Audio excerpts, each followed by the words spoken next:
يا دكتور الحقني، ابني تعب واديته سوبراكس واديته بروفين واديته سيتال واديته بريتزول ولسه ما بيخفش لسه ما بيخفش. طب ما تيجي تقعدي مكان احسن. اقول لك على حاجه، امسك المايك، امسك المايك اهو.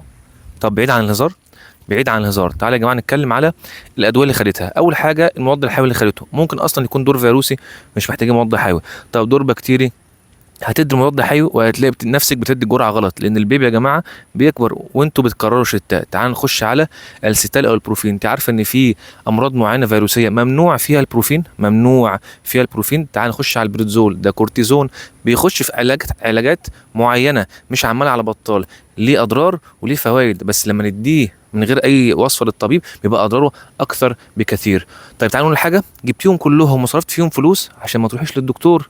طيب جبت كل ده واديتيه وفي الاخر ما خفش وفي الاخر رحت للدكتور، يبقى والله اسلم حاجه واكتر حاجه صح ان احنا لما نتعب نروح للدكتور. زي ما المثل بيقول، احسبها صح تعيشها صح. لكن احنا دلوقتي تبقى الام فاكره ان الروشته لو اتعادت هيخف، تعيد الروشته وتشتري الفلوس وبعد كده تروح للدكتور وتدفع كشف وتاخد ادويه تانية، او ممكن ما تاخدش ادويه خالص، بس في الاخر هي ضيعت على نفسها ان هي اشترت ادويه وادينا ادويه ملهاش لازمه.